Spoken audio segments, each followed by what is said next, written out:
ಸೋರು ತೆಗೆದು ಮೂಡಿಗೆರೆಯ ಪಿಎಂ ಶ್ರೀ ಶಾಸಕರ ಸರ್ಕಾರಿ ಮಾದರಿ ಹಿರಿಯ ಪ್ರಾಥಮಿಕ ಶಾಲೆ.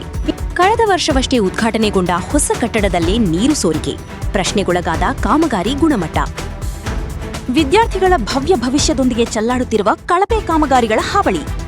ಕಾಂಟ್ರಾಕ್ಟರ್ ಎಂಜಿನಿಯರ್ ಮಾಡಿದ ಎಡವಟ್ಟಿನಿಂದ ಶೈಕ್ಷಣಿಕ ವಾತಾವರಣಕ್ಕೆ ಧಕ್ಕೆ. ಶಾಲೆ ಕಟ್ಟಡ ಕಾಮಗಾರಿ ಕಳಪೆ ಮಾಡುವ ಎಲ್ಲಾ ಕಾಂಟ್ರಾಕ್ಟರ್ಗಳನ್ನು ಕಪ್ಪು ಪಟ್ಟಿಗೆ ಸೇರಿಸಲು ಒತ್ತಾಯ.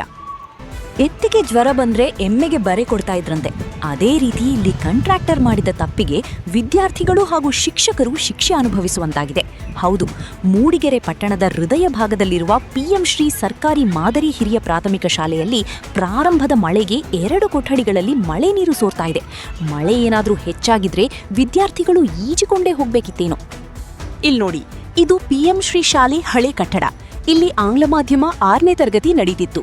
ದುರಂತ ಏನಂದ್ರೆ 3 ತಿಂಗಳ ಹಿಂದೆಯಷ್ಟೇ 3 ಲಕ್ಷ ಖರ್ಚು ಮಾಡಿ ಮಳೆ ನೀರು ಸೋರದಂತೆ ಮೇಲ್ಛಾವಣಿ ದುರಸ್ತಿಪಡಿಸಲಾಗಿತ್ತು.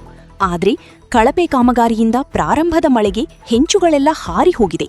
ಇದರಿಂದ ಆಂಗ್ಲ ಮತ್ತು ಕನ್ನಡ ಮಾಧ್ಯಮದ ವಿದ್ಯಾರ್ಥಿಗಳನ್ನು ಒಂದೇ ಶಾಲೆಯಲ್ಲಿ ಕೂರಿಸಿ ಪಾಠ ಮಾಡುವ ದುರ್ಗತಿ ಶಿಕ್ಷಕರಿಗೆ ಬಂದಿದೆ.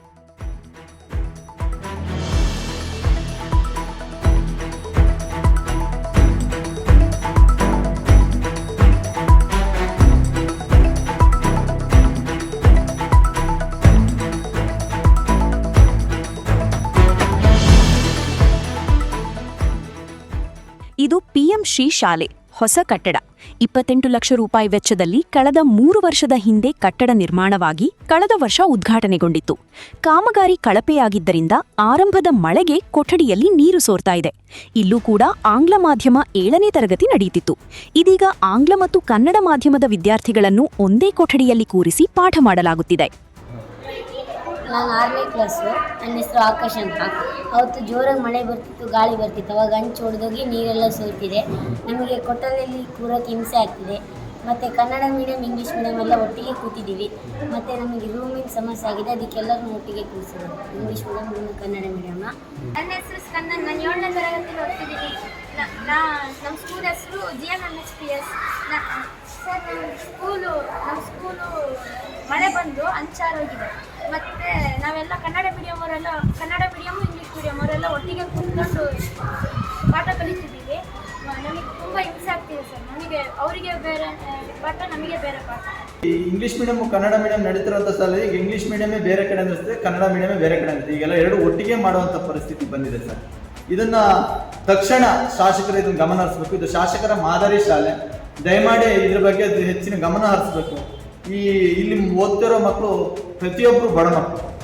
ಆ ಸಂದರ್ಭದಲ್ಲಿ ಈ ರೀತಿಯ ಮಳೆ ಮತ್ತು ಏನಾದರೂ ಹೆಚ್ಚಿನ ಅನಾಹುತ ಆದರೆ ಇಲ್ಲಿ ತೊಂದರೆ ಆಗುತ್ತೆ. ಇಲ್ಲಿ ನೀರಿನ ಸೌಲಭ್ಯ ಇಲ್ಲ.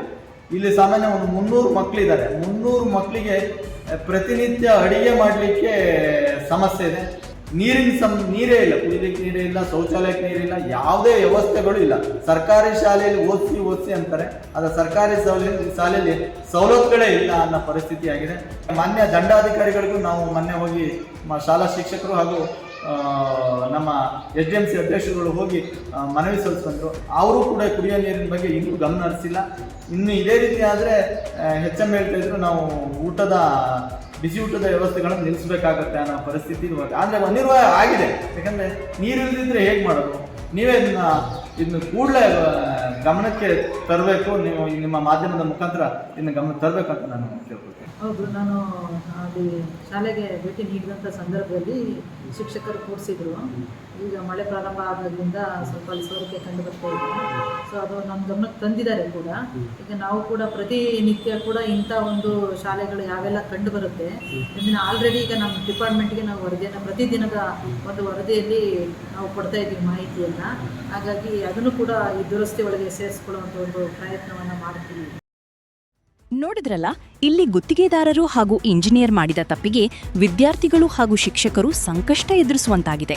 ಮಳೆ ನೀರು ಸೋರಿಕೆಯಿಂದ ಪಾಠ ಕಲಿಯುತ್ತಿರುವ ಕೊಠಡಿಯ ಗೋಡೆಗಳು ಚಂಡಿಯಾಗಿ ಶೀತ ಆವರಿಸಿಕೊಂಡಿದೆ.